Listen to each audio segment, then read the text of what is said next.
bom dia. Estamos de volta nesta sexta-feira, 10 de janeiro de 2025. Sejam todos bem-vindos. Faltam 10 dias para a posse de Donald Trump nos Estados Unidos. Mas, atenção, hoje, daqui a 2 horas, o juiz Juan Merchan, num tribunal de Nova York, irá sentenciar Donald Trump.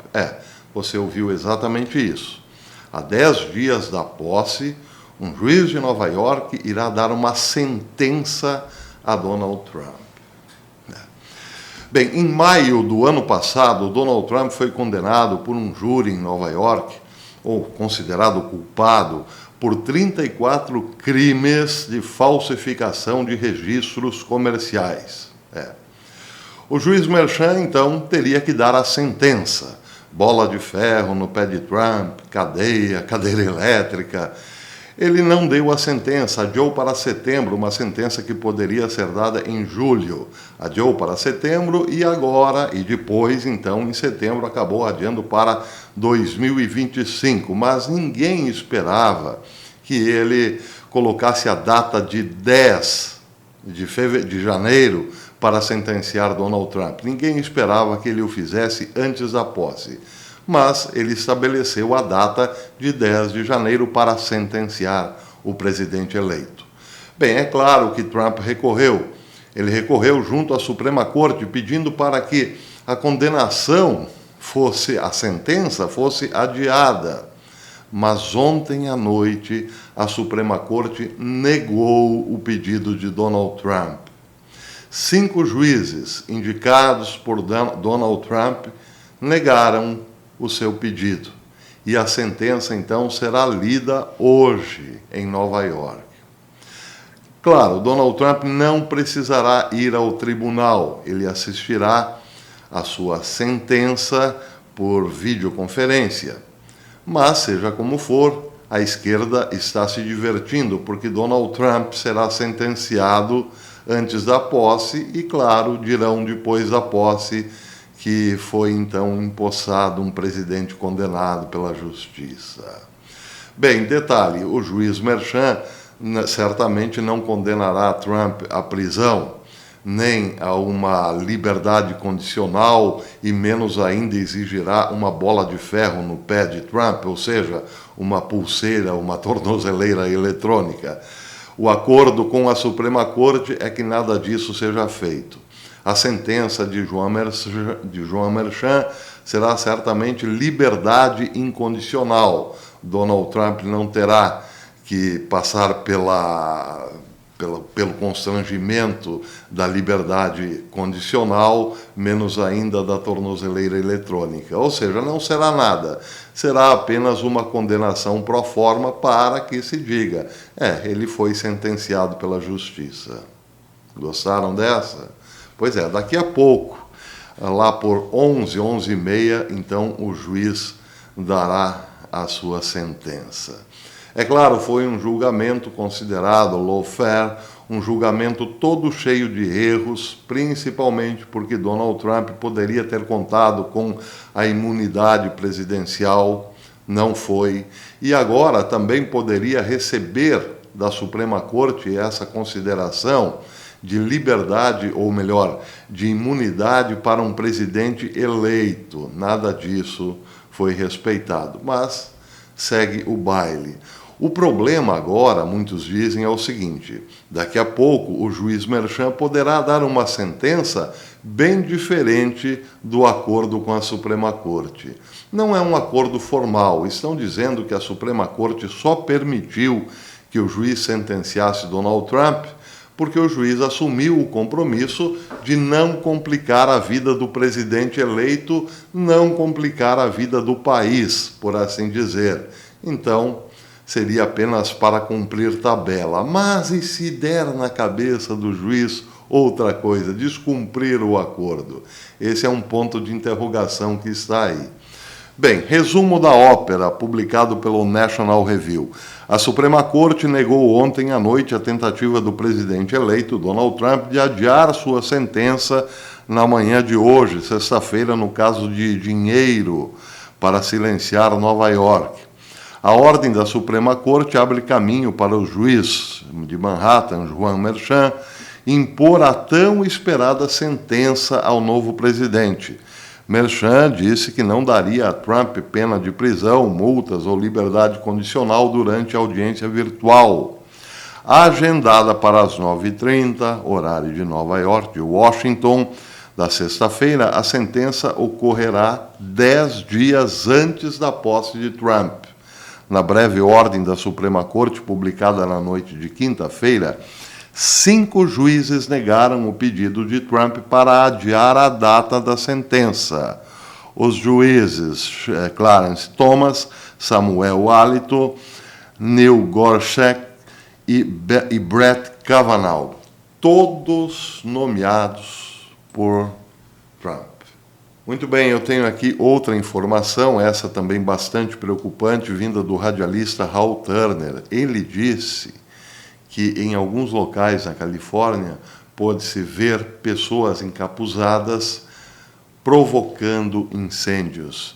Ele mostrou um vídeo publicado em Santa Mônica, mostrando um grupo de homens iniciando deliberadamente um incêndio. Ele diz que não é ruim o suficiente que grande parte de Los Angeles esteja queimando, porque agora as pessoas estão deliberadamente iniciando incêndios. Aí ele mostra um vídeo, eu provavelmente não posso reproduzi-lo aqui, mas eu deixo pelo menos a capa do vídeo e quem se interessar, então, está aí no blog de Hal Turner. Bem, em relação a Maria Corina Machado, ela foi libertada, ela está livre. Foi sequestrada ontem, mas já está em sua casa. Pelo menos o que se supõe. Ela disse que um daqueles que faziam a sua proteção foi baleado e ela disse que agora o seu pensamento está, o seu coração está com aquele venezuelano que foi ferido de bala quando as forças repressivas do regime me detiveram, disse ela. Eu estou agora num lugar seguro e com mais determinação que nunca antes de seguir adiante, junto a vocês, até o final. E ela disse também que hoje explicaria o que aconteceu exatamente ontem, como foi que ela foi sequestrada depois de participar de um ato da oposição, em protesto ao regime de Maduro. Ela disse novamente que a Venezuela será livre. Glória ao bravo povo, terminou dizendo. Bem, então hoje ela explicará o que de fato aconteceu. E hoje também, então, muitos estão dizendo, é a parte final de uma grande farsa, a posse de Nicolás Maduro. Uma matéria publicada pela Infobae mostrou que o Irã tem uma presença muito forte, estará dando um apoio militar ainda maior agora, nesse momento em que Maduro será novamente empossado. Disse a matéria do Infobae que num movimento que sublinha a crescente aliança entre o Irã e a Venezuela, altos funcionários iranianos teriam adquirido propriedades em território venezuelano, enquanto o regime de Caracas teria oferecido asilo político a membros da elite iraniana, no caso de uma crise interna no país.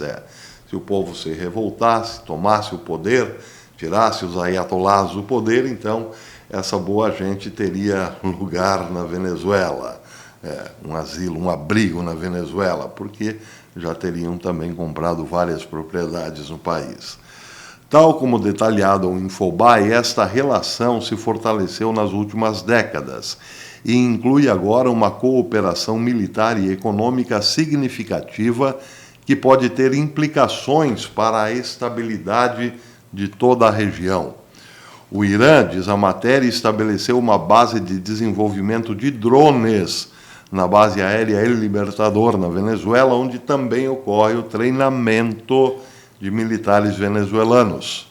Este projeto inclui a produção e treinamento na utilização de uma ampla gama de veículos aéreos não tripulados, entre os quais os modelos como Morager 2, Morager 6 e o Shahed 131.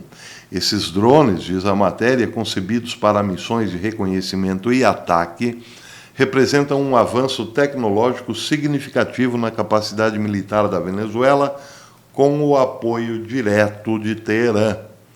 O Mohajer 6, por exemplo, está equipado com um sistema de armas Caem-5, que permite ataques ar-superfície guiados com precisão.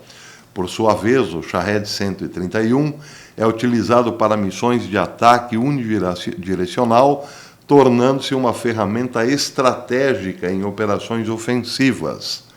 O Irã, diz a matéria, não só forneceu esses drones à Venezuela, mas também procura expandir a sua influência no continente, vendendo-os a outros intervenientes na região, o que poderia desestabilizar ainda mais o panorama geopolítico na América Latina. A colaboração entre os dois países não se limita ao campo militar.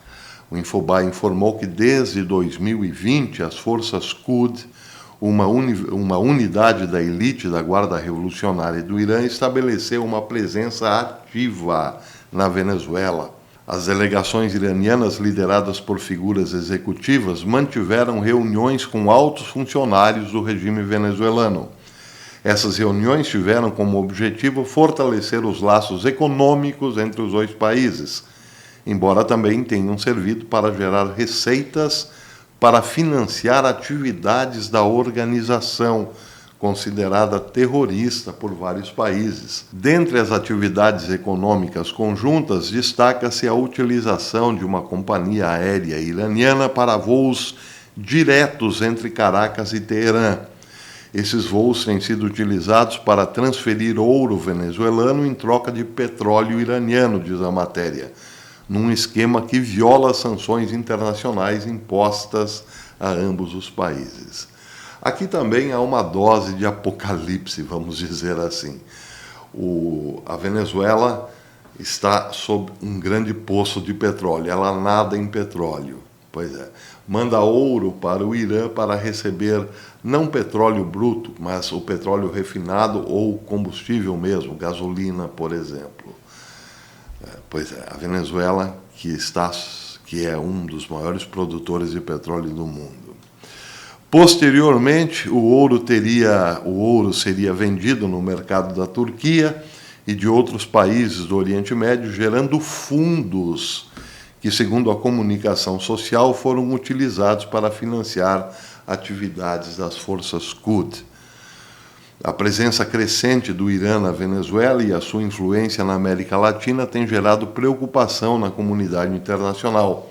As vendas de drones e o treinamento militar podem ter implicações significativas para a segurança regional, enquanto as atividades econômicas conjuntas colocam desafio às sanções internacionais e aos esforços para conter as atividades da força Quds. E é por isso que muitos analistas dizem que, se Donald Trump continuar a política, vamos dizer, morna em relação à Venezuela, de aplicar apenas sanções comerciais, serão novamente 4 anos perdidos em relação a esse regime, porque sanções econômicas e comerciais não significam nada.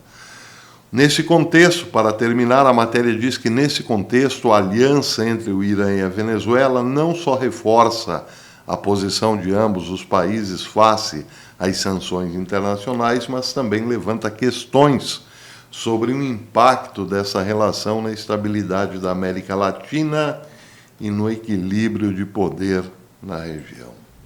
Bem, eu terminei ontem a curtinha do professor dizendo o seguinte: a Venezuela só existem 2 possibilidades. Uma, intervenção direta de Donald Trump, mas não apenas, agora sabemos, uma intervenção na base de sanções econômicas. E outra, uma intervenção divina. Para os venezuelanos só resta aguardar uma dessas possibilidades. Mais cedo ou mais tarde, a intervenção divina virá. Mas seria, para todos os efeitos, melhor que viesse antes uma intervenção humana, porque quando vier a intervenção divina, certamente será muito maior do que imagina a nossa vã filosofia. Muita gente, aliás, está dizendo que em relação à Califórnia, nesse momento há uma intervenção divina também.